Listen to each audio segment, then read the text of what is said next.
अस्सलाम वालेकुम वरहमतुल्लाहि वबरकातुहू। इस वक्त मैं खड़ा हूँ समंदर के किनारे पर कराची में, और मेरा नाम है उमर मुआविया और मैं अल बदर मीडिया सेल से आपके सामने मुखातिब हूँ। यहाँ पर मेरे साथ एक कारी साहब खड़े हैं, उनसे सवालात करेंगे। कुछ इस्लामी सवालात हम लेकर आए हैं आज के दिन में, उनसे सवालात पूछेंगे और वो इंशाल्लाह उम्मीद रखते हैं कि वो जवाबात देंगे। अस्सलाम वालेकुम। वालेकुम अस्सलाम वरहमतुल्लाहि वबरकातुहू। कारी साहब, नाम क्या है आपका? अताउर रहमान। अताउर रहमान भाई, हमारा 3 सवाल है। सबसे पहला सवाल हमारा ये है कि सहाबी किस को कहते हैं?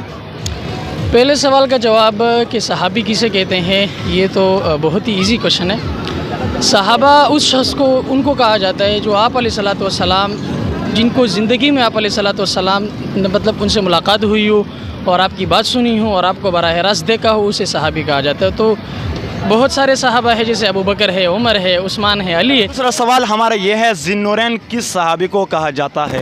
ज़ुन्नुरैन हज़रत उस्मान ज़ुन्नुरैन ही है। हमारे यहाँ गनी मशहूर है, लेकिन गनी नहीं, ज़ुन्नुरैन ही के लक़ब से उनको जाना जाता है। हज़रत उस्मान गनी नहीं बल्कि हज़रत उस्मान ज़ुन्नुरैन कहा जाता है। माशाल्लाह, बहुत ज़बरदस्त। और आखिरी सवाल बता दे। नबी की जो जमात है उसकी तो दास्तान का फ़िल्म भी है, लेकिन चूँकि जमात का नाम आपने पूछे तो जो जमात है उसको कहा जाता है जमात सहाबा। और सहाबा चूँकि हमारी जान है, हम उस पर कुर्बान हैं, तो इसलिए इस जमात का नाम लेते हुए हमें फ़ख्र है इस पर। बिल्कुल ज़बरदस्त। अस्सलाम वालेकुम। वालेकुम सलाम। नाम क्या है आपका? मेरा नाम खालिद सैफुल्लाह। खालिद सैफुल्लाह भाई, आपसे 3 इस्लामिक सवाल पूछने हैं, जवाब देंगे? जी इंशाल्लाह। सबसे पहला सवाल हमारा ये है, सहाबी किसे कहा जाता है?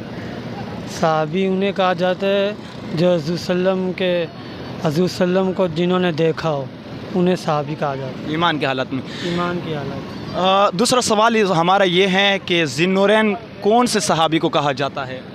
हज़रत उस्मान गनी रज़ी अल्लाह। तीसरा सवाल हमारा ये है कि क्या नबी की जमात का नाम क्या है? नबी की जमात का नाम जो क्या कहते हैं, सहाबा की जो जमात है जिन्होंने हज़रत सल्लम को देखा, सहाबात की, वो हमारी वही नबी की जमात, वही नबी की जमात है। और उन्होंने आगे तक दीन फैलाया, तबा ताबीन तक, तो हम तक दीन पहुंचा। हम उनके उम्मती हैं हज़रत सल्लम के। मेहरबानी, शुक्रिया, जज़ाकल्लाह। बहुत ज़बरदस्त जवाबात। और हमारा मकसद ये है कि लोग दीन का मुतालिया करें, इस्लाम का मुतालिया करें और कुछ पता चल सके उनको।